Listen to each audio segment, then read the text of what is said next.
El próximo 30 de octubre, a más tardar, la Cámara de Diputados deberá discutir y aprobar o rechazar diversas reformas propuestas por el Ejecutivo Federal en materia fiscal, con las que, si bien no hay aumento de impuestos, sí se busca un mayor control en los gastos reportados por organizaciones de la sociedad civil. La Secretaría de Hacienda señala en su exposición de motivos que esta reforma busca combatir la simulación de actividades, pero las donatarias afectadas señalan que se pone en riesgo el trabajo que realizan. Veamos el contexto. Como parte del paquete económico 2021, la Secretaría de Hacienda presentó en septiembre pasado una propuesta de reforma a diversas leyes fiscales. El proyecto señala que la iniciativa busca fortalecer la recaudación, incrementando los controles para combatir la simulación de actividades. Uno de los cambios propuestos es revocar la condición de donataria autorizada a las organizaciones que tengan en común algún socio, asociado, representante legal o integrante del consejo directivo o de administración con otra donataria a la que se le haya revocado su autorización por incumplimiento de obligaciones fiscales. También por no expedir comprobante fiscal por donativos recibidos o expedirlos para amparar operaciones distintas a la donación. La propuesta plantea también que todos los gastos estén respaldados por una factura o comprobante fiscal y de no tenerlo, las donatarias deberán pagar el 35% del impuesto sobre la renta por esos gastos. También propone revocar la condición de donatarias a las organizaciones que superen el 50% de sus ingresos anuales por actividades no relacionadas con su objeto social, como la venta de productos o eventos de recaudación. Diversas organizaciones de la sociedad civil han señalado que estas reformas afectarán su trabajo, especialmente de quienes trabajan en comunidades sin acceso a métodos de comprobación fiscal. Punto y contrapunto. Tercer y último tema a discutir esta noche, y ahora empiezo contigo, Lecona. ¿Cómo ves esta propuesta? Evidentemente sí hay muchas organizaciones que han levantado la mano y dicho y advertido sobre lo que implica para ellas, porque básicamente en este país pues es muy difícil tener, además de trabajo voluntario, evidentemente también recursos para poder hacer la labor que hacen muchas de estas organizaciones, y ahora parece que se la están haciendo más difícil a las personas donantes de estas. ¿Cómo lo ves? ¿Es una buena idea? Evidentemente el Estado mexicano necesita recursos por la pandemia de la COVID, pero apretar así las organizaciones, ¿te parece bien? No, y me encanta que lo hayas puesto en estos términos porque, pues sí, se instala de repente o se intenta instalar desde la tribuna presidencial muchas veces la idea de que las organizaciones de la sociedad civil son parte de un grupo o son grupos, pues hasta mafiosos, ¿no? Que desvían recursos públicos, que esto y que el otro, ¿no? Y nadie puede decir que no existan organizaciones que han sido creadas para fines no loables o que han aprovechado su composición, su fortalecimiento para fines que no son los de la sociedad, pero esto sí es delicado. Y déjame decirlo, cada año, cuando viene la discusión de ley de ingresos, tenemos este debate, esta tentación siempre de controlar a las organizaciones, de fiscalizarlas, o disfrazar la fiscalización más bien o disfrazar el control de una fiscalización. Entonces, pues sí es muy pertinente, primero que nada, resaltar el clima hostil en el que ya viven muchas organizaciones de la sociedad civil, y después, pues pasa un poco como con los fideicomisos. La pandemia es pretexto para todo, ¿no? Para tomar cualquier medida, y parece que es un cheque en blanco para hacer cosas que no necesariamente tienen que ver directamente con la pandemia y que van a trascender incluso la pandemia.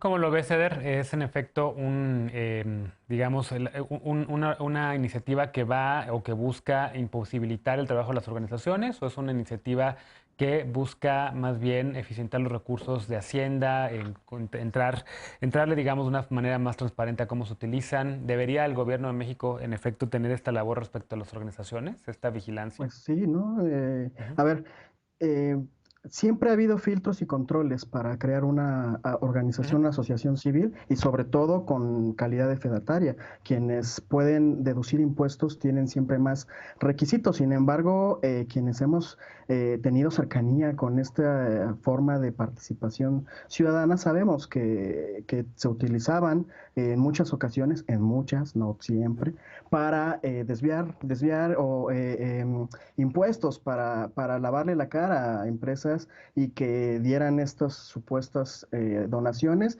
y de esa manera podían hacer desvío de recursos. Entonces, eh, también voy a utilizar la figura de los fideicomisos. Con los fideicomisos decían, no agarren parejo, no con todos. Bueno, ahora se está poniendo filtros, no se les va a quitar el carácter de donatarias a las asociaciones civiles, pero sí se están poniendo filtros para que no haya desvío de impuestos, para que se dediquen a lo que su objeto social, es decir, a la población objetivo de la creación de esta asociación civil, que se dediquen a eso, no a otras cosas, porque a veces sí era también un negocio. Entonces, se están poniendo filtros, eso es, y sí, seguramente estos nuevos filtros pues les complicarán legalmente o la funcionalidad a las asociaciones civiles, a las muchas que también hay honestas, por supuesto que les complica porque es hacer más trámites, vigilar con más atención que no incurran en alguna de las nuevas faltas, pero tiene que ver con el asunto de que ya no se pueden estar generando estos boquetes fiscales que sí existían y que sí se utilizaban de manera gigante, no son todas, es más, yo me atrevería a decir que la mayoría de las organizaciones sociales donatarias no hacían estas cosas, pero las que sí lo hacían por millones de pesos. Es mucho el dinero que se fugaba por ahí. Y entonces el gobierno de México lo que está haciendo es poner filtros. Y no es en el contexto solamente de la pandemia, es algo que Andrés Manuel ha venido denunciando desde siempre y que quienes militamos en la Cuarta Transformación y que, insisto, hemos tenido esta cercanía con muchas organizaciones, sabemos que por supuesto había ahí defraudación y por supuesto que si lo que queremos es que haya más recaudación, para que haya más recursos para programas sociales y para lo que se necesita para el bien del país, por supuesto que tiene que haber filtros más fuertes. No se está desapareciendo a ninguna asociación civil, no se está persiguiendo a las asociaciones civiles, solo se están poniendo filtros para que ya no sea causa de defraudación fiscal. Bien, ¿cómo lo ves, Lisa? Porque tú y tanto tú como UNICE han estado al frente de organizaciones que también buscan recursos y demás. ¿Cómo les afecta a organizaciones esta propuesta de no ser aprobada punto contra punto con Eder? A ver, como en todo, hay ciertas partes que están bien y son verdad y ciertas partes que no están bien y no son verdad. Entonces vamos a empezar por partes, ¿no? El hecho de que las organizaciones de la sociedad civil pudieran tener este estatus de donatarias autorizadas y a partir de eso, privados o personas morales pudieran deducir impuestos. Sí, pero el límite es así de chiquitito. El tope es el 7% de las utilidades que nunca, o sea, que puedes deducir en toda tu operación y eso también aplica para las personas físicas. Solo el 7% de tu ingreso después de impuestos lo puedes deducir haciendo donaciones a organizaciones de la sociedad civil. Eso te permite que los particulares puedan dar donaciones así de chiquitas y que las empresas sí lo puedan hacer, pero tampoco es el lavar todas sus utilidades para poder a través de las organizaciones sacarla de las arcas de Hacienda, porque la sacan de otras maneras que se llama evasión fiscal y no tiene nada que ver con que haya organizaciones de la sociedad civil que tengan estatus de donataria o no.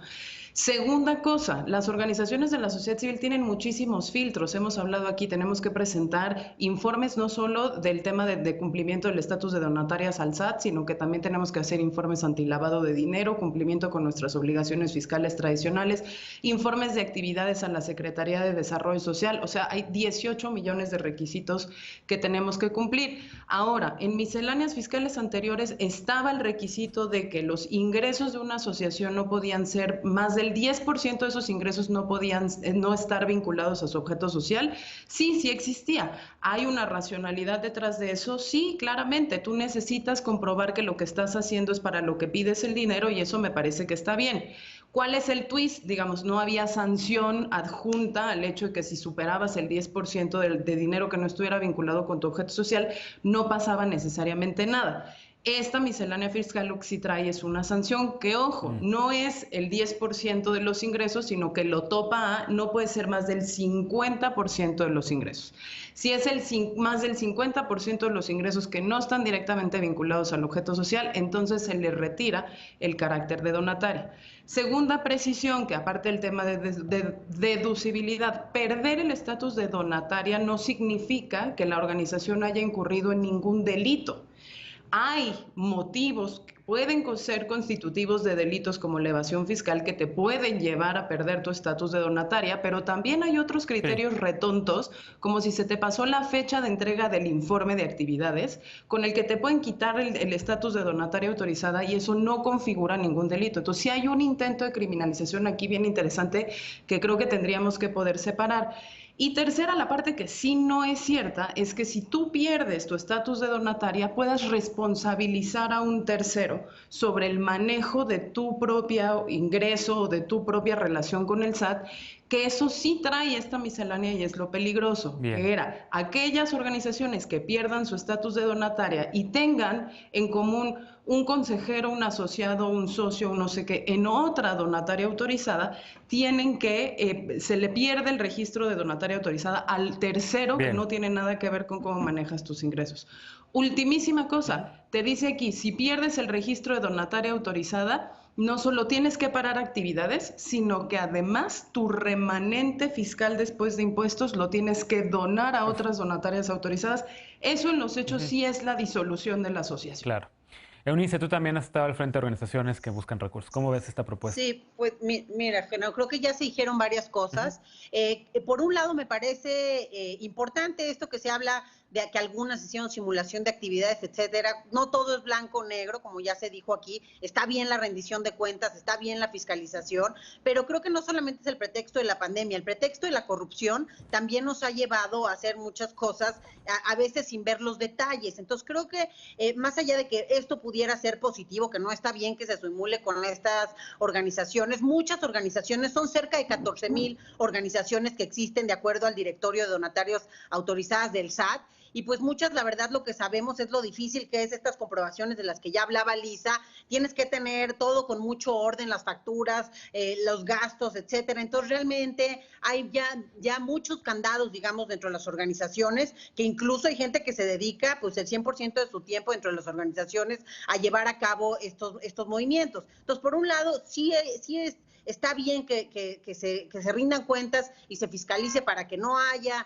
ninguna oportunidad de simulación, pero creo que tiene que ser con empatía. Es decir, este castigo que mencionaba Lisa, de que se te revoque la condición de donataria porque algún socio, asociado, representante, etcétera, del consejo directivo haya tenido algún incumplimiento fiscal en otro lado, me parece que eso estamos exagerando ahí el tema. Entonces, habría que ajustar los motivos de revocación. Y por el otro lado, y más importante, porque esto pues va a complicar, además en tiempos de COVID, muchas organizaciones pues obviamente se las han visto muy difícil porque los recursos cada vez son menos, pero en tiempos de recaudación, en materia de recaudación, algo muy importante creo que debiera revisar Hacienda. Hay otras propuestas, por ejemplo, ahorita está la propuesta por un mismo senador de Morena para el IEPS cambiarlo, por ejemplo, tan solo en el tema de alcohol, de ad valorem a ad quantum, y ahí tendrían una recaudación mucho mayor, y entonces Hacienda ni siquiera está haciendo el análisis en los lugares donde podría recaudar más sin ni siquiera subir los impuestos. Entonces, lo que digo es que